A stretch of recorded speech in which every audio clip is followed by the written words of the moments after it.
Okay, അപ്പൊ ഇന്ന് നമ്മൾ സെഷനിൽ ഉദ്ദേശിക്കുന്ന മെയിൻ ആയിട്ട് സൽമാൻ ഇപ്പം UK-ലാണ്. നമുക്ക് ഒരുപാട് പേര് നമ്മുടെ കാൻഡിഡേറ്റ്സ് എല്ലാവരും തന്നെ UK-ലുള്ളവരാണ്.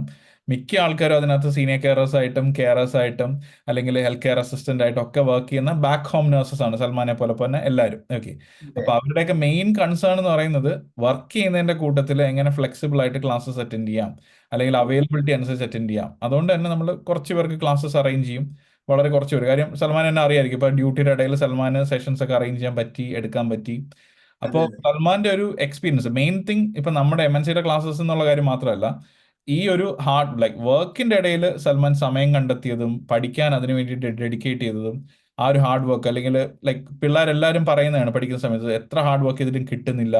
അപ്പം എന്തായിരുന്നു സൽമാന്റെ ഒരു ട്രാക്ക് മെയിൻ ആയിട്ട് എന്തായിരുന്നു? അപ്പൊ അത് പറയുകയാണെങ്കിൽ ഒരുപാട് പേർക്ക് ഹെൽപ്ഫുൾ ആയിരിക്കും. അപ്പോൾ എന്റെ എക്സ്പീരിയൻസ് അങ്ങനെ പറയുന്നുണ്ടെങ്കിൽ എനിക്ക് എന്റെ ഷിഫ്റ്റ് എന്ന് പറഞ്ഞാൽ ഒന്നാമത് നേരത്തെ ഷെഡ്യൂൾഡ് അല്ല. നമുക്ക് ആ. ഒരു വീക്ക് മുന്നേ നമുക്ക് സമയം കിട്ടും. നമ്മൾ അതിനനുസരിച്ച് ഉം. പിന്നെ OETയുടെ ക്ലാസ് പ്ലാൻ ചെയ്യായിരുന്നു. അപ്പൊ എനിക്ക് കിട്ടിയ രണ്ട് മാഡം, സോനു മാമും അനു മാമും, ഉം. ഇവരെ ഞാൻ ഫ്രീക്വന്റ് ആയിട്ട് വാട്സപ്പിലൂടെ കോൺടാക്ട് ചെയ്യുന്നത്. എനിക്ക് ഇന്ന ദിവസമാണ് ഇന്ന ഷെഡ്യൂളാണ് വന്നിട്ടുള്ളത്, അപ്പൊ ഉം. മാം അതിനനുസരിച്ച് ഒന്ന് അഡ്ജസ്റ്റ് ചെയ്യാമെന്ന് മാം ഒരു കുഴപ്പമില്ലാത്തതിന് ആദ്യം പറയും. ഉം. എനിക്ക് ഒരു കുഴപ്പമില്ല, സൽമാന്റെ ടൈമാണ് ഞങ്ങളുടെ ടൈം എന്ന് പറഞ്ഞ് മാഡം ശരിക്കും മോട്ടിവേറ്റ് ചെയ്തു. എനിക്ക് ഓക്കെ. അതായിരുന്നു ഒന്നാമത്തെ ഒരു പോസിറ്റീവ് കാര്യം ഇതിൽ വന്നത്. പിന്നെ എന്ന് പറഞ്ഞാൽ ഉം. എനിക്ക് OET ഒരു ബേസ് ഉണ്ടെങ്കിൽ കൂടെ 1 ഇയർ ആയിട്ടുണ്ട്. അപ്പോൾ ഉം. ആ. അതിന്റെ ഒരു പേടിയുണ്ട്. കാരണം വീണ്ടും ഈ 4 ഒരുമിച്ച് ഉം. എങ്ങനെ ഹാൻഡിൽ ചെയ്യുന്നുള്ള കാര്യം. അപ്പൊ ഉം. മാഡംസ് പറഞ്ഞതെന്ന് വെച്ചാൽ നമ്മൾ 4 ഒരേ ഇമ്പോർട്ടൻസ് കൊടുത്തിട്ട് തന്നെ പോവാന്നുള്ള രീതിയിൽ ഒക്കെ വന്നു. അപ്പോൾ കുറച്ചും കൂടി ഒരു കോൺഫിഡൻസ് വന്നു. ഉം. ഉം. പിന്നെ ഞാൻ ചെയ്ത ഒരു കാര്യം എന്താണെന്ന് വെച്ചാൽ, നമുക്കറിയാം നമുക്ക് എവിടെയാണ് പ്രോബ്ലം വരുന്നതെന്ന്. അതായത് ഇപ്പൊ ലിസണിങ്ങിലാണെങ്കിൽ ലിസണിങ് പെർട്ടിക്കുലർ ആയിട്ട് അറിയാം. ആ. പാർട്ടാണ്, B പാർട്ടാണ്, C പാർട്ടാണ്. ഉം. അപ്പൊ ഉം. അത് മാത്രം ഫോക്കസ് ആയിരുന്നു ഞാൻ ചെയ്തത്. അത് ഓക്കെ. പാർട്ട് നോക്കായിന്ന് കണ്ടു കഴിഞ്ഞാൽ പിന്നെ ഞാൻ പാർട്ട് വിടുന്നില്ല, എങ്കിൽ കൂടെ B പാർട്ട് മാത്രം ചെയ്യും. ഉം. അതായത് നമുക്കൊരു ഒരുപാട് സമയമൊന്നും വേണ്ട. ഉം. റൂമിലേക്ക് ഒന്ന് പോകുമ്പോൾ ഒരു ക്വസ്റ്റ്യൻ കാണാണ് B പാർട്ട്. ആ B അതെ. പാർട്ടിന്റെ ക്വസ്റ്റ്യൻ കാണുമ്പോൾ അത് മാത്രം അങ്ങ് ചെയ്യും. ചിലപ്പോൾ 2 ക്വസ്റ്റ്യൻ ചെയ്യുന്നുണ്ടാവുള്ളൂ, പക്ഷെ ഉം. ആ B പാർട്ട് ചെയ്യും. ഉം. B പാർട്ട് ക്വസ്റ്റ്യൻ എനിക്ക് ആൻസർ കിട്ടുന്നില്ല എന്ന് എനിക്ക് മാഡത്തിനെ വിളിച്ച് പറയും, എനിക്കിത് കിട്ടിയിട്ടില്ല, ചോദിക്കും. അതിന്റെ ആൻസർ ഓക്കെ. ഒന്ന് എക്സ്പ്ലെയിൻ ചെയ്യുന്നു ചോദിക്കും. ആ ആ. ഒരൊറ്റ ക്വസ്റ്റ്യൻ, ഒരു എൻ്റെ ക്വസ്റ്റ്യൻ പേപ്പർ ഒന്നുമല്ല, ഒറ്റ ആ. ക്വസ്റ്റ്യൻ. ആ. അങ്ങനെ ഞാനത് ചെയ്യാറുണ്ട്. അത് റിപ്പീറ്റ് ആയിട്ട് ഞാൻ ഈ ഒരു 1 മന്ത് ഞാൻ ചെയ്തിട്ടുണ്ട്. ചെയ്തു. അപ്പൊ എനിക്ക് പോയത് ലിസണിംഗ് ആണെന്ന് എനിക്കറിയാം. അപ്പൊ ലിസണിംഗ് എനിക്ക് പാർട്ടായിരുന്നു ആദ്യം ബുദ്ധിമുട്ട്. ഓക്കെ. മാഡം പറഞ്ഞു പാർട്ട് മാത്രം കോൺസെൻട്രേറ്റ് ചെയ്തിട്ട് പോവാന്നുള്ള രീതിയിലാണ്. ആ. പാർട്ട് ചെയ്യാൻ ഒരുപാട് സമയമൊന്നും വേണ്ട. എല്ലാവർക്കും അറിയാം, 15 മിനിറ്റ് ഉണ്ടെങ്കിൽ നമുക്ക് അതെ. പാർട്ട് മാത്രം ചെയ്യാം. അതെ. അപ്പൊ ഞാൻ പാർട്ട് മാത്രം എടുത്ത്, എല്ലാ ക്വസ്റ്റ്യൻ പേപ്പറിന്റെ പാർട്ട് മാത്രം എടുത്ത് ഉം. ഷിഫ്റ്റ് കഴിഞ്ഞ് വരുന്ന സമയത്ത് ചെയ്യുമായിരുന്നു. ഓക്കെ. പിന്നെ ഓക്കെ, അതായിരുന്നു ഞാൻ ചെയ്തൊരു മെത്തേഡ്, പാർട്ടായിട്ട് ചെയ്ത്, ഉം. ഒറ്റയടിക്ക് ചെയ്യാതെ. ഇവിടെ ഇവിടെ സോറി കേട്ടോ, ഇവിടെ എല്ലാവർക്കും ഉള്ള ഒരു മെയിൻ തിങ് ആണ് ഹെഡ്സെറ്റ് അവൈലബിൾ അല്ല. അതെ അപ്പം അതെ, അപ്പോൾ അതുകൊണ്ട് നമ്മൾ തന്നെ എല്ലായിടത്തും പറയുന്നതാണ്, നിങ്ങൾ ഹെഡ്സെറ്റ് വെച്ചിട്ടായിരിക്കും ചിലപ്പോൾ നാട്ടിൽ നിങ്ങൾ പ്രാക്ടീസ് ചെയ്തിട്ടുണ്ടായിരിക്കാം.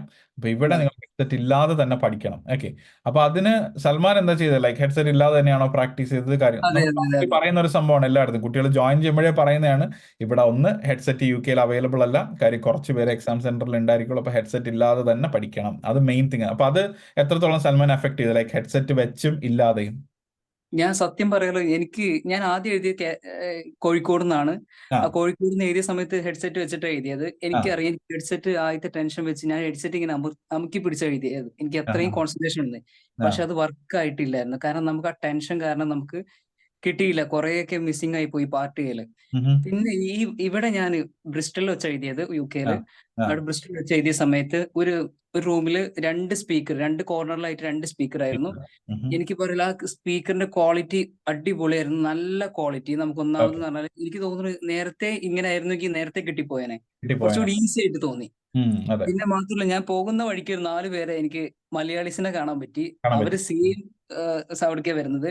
ഉം. അവര് 2 പേര് ഇതേപോലെ കേരളത്തിൽ നിന്ന് എഴുതി 2ാമത് തവണ ഇവിടുന്ന് സ്പീക്കറിൽ ആദ്യമായിട്ട് എഴുതാൻ പോണ ആൾക്കാരാണ്. ഓക്കെ. അവർ എന്നോട് സെയിം ഒപ്പീനിയൻ ആണ് പറഞ്ഞത്, നമുക്ക് നാട്ടിലും സ്പീക്കർ ആയ കൊള്ളായിരുന്നു എന്ന് അവർ പറഞ്ഞു. അപ്പൊ പറഞ്ഞു. ഒരു ടെൻഷനും വേണ്ട, ഉം. ഹെഡ്സെറ്റിനേക്കാൾ മച്ച് ബെറ്റർ ആണ് അതെ. സ്പീക്കർ. അപ്പൊ സൽമാന്റെ ഞാൻ ചോദിക്കാൻ മെയിൻ ആയിട്ട് കാര്യം, ഇപ്പൊ സൽമാൻ എക്സാം കഴിഞ്ഞതേ ഉള്ളൂ. അപ്പൊ അതെ അതെ സൽമാന്റെ ആ ഒരു എക്സ്പീരിയൻസ്, കാര്യം ചില സ്ഥലങ്ങൾ, ചില സെന്റേഴ്സിൽ ചില ബുദ്ധിമുട്ടുകൾ ഞാൻ കേട്ടിട്ടുണ്ട്, ലൈക്ക് ലീഡ്സിലെ 2-3 സെന്റേഴ്സിലൊക്കെ.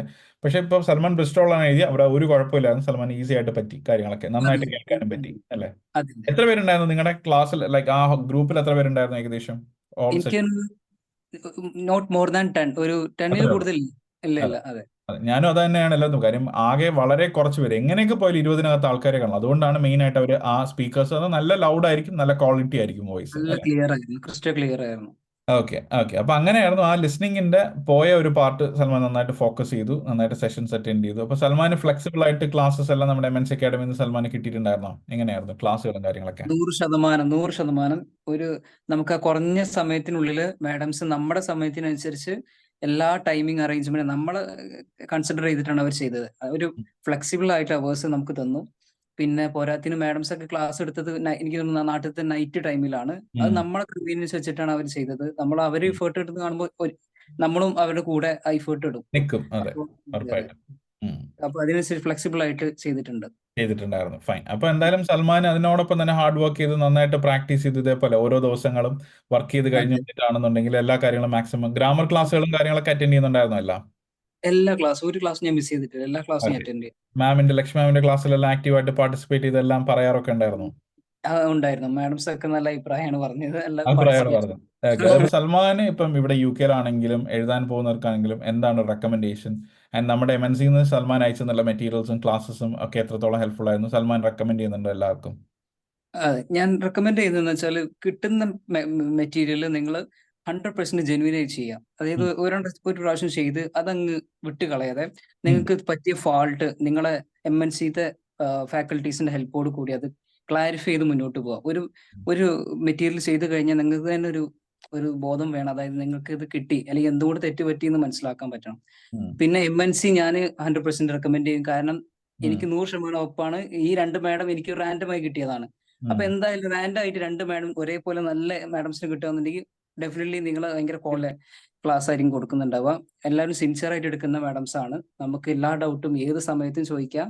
ഞാൻ ഈ ക്ലാസ്സിന്റെ സമയത്തല്ലാതെ തന്നെ ഒരുപാട് ബുദ്ധിമുട്ടിച്ചിട്ടുണ്ട്. അതായത് ബോർഡ് വെച്ചിട്ടും ക്ലാരിഫൈ ചെയ്യണം. ഈവൻ യദു സാറിന് വരെ സാറൊക്കെ ഞാൻ റിപ്ലൈ ചെയ്തതിന്റെ അത്ഭുതപ്പെട്ടിട്ടുണ്ട്. കാരണം സാറ് ബിസി ഉള്ള ആളാണ്. ഒരു ക്വസ്റ്റ്യൻ അയച്ച അല്ലെങ്കിൽ ഡൗട്ട് ചോദിച്ചാൽ എങ്കിൽ കൂടെ നമുക്ക് റിപ്ലൈ കിട്ടുന്നുണ്ട്. നമ്മൾ അത് തന്നെ വലിയ കാര്യമാണ്. അപ്പോ ഞാൻ റെക്കമെൻഡ് ചെയ്യുന്ന ഒരു കാര്യമാണ് MNC എല്ലാവർക്കും.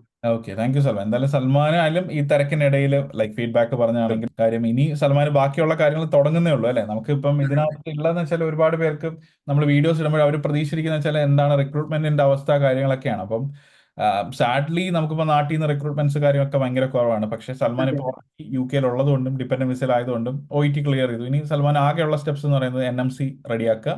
സ്റ്റെപ്സ് സൽമാൻ തുടങ്ങാൻ പോകുന്നു എന്തായാലും ഇല്ലേ. TBT, OSCE ഇത്രയേ ഉള്ളൂ സംഭവം. അപ്പം നമുക്ക് ബാക്കി കാര്യങ്ങളെല്ലാം തന്നെ റെഡിയാക്കി തീർക്കാന്നുള്ളൂ. മാക്സിമം കൂടി ഇപ്പോൾ ഒരു 2-3 മാസത്തിനുള്ളിൽ നമുക്ക് കാര്യങ്ങളെല്ലാം റെഡിയാക്കാം.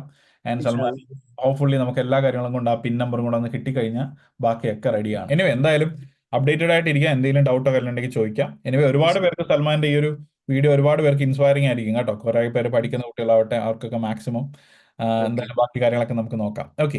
Okay, thank you sir. Thank you MNC. കേട്ടോ. Okay, bye. Okay, by.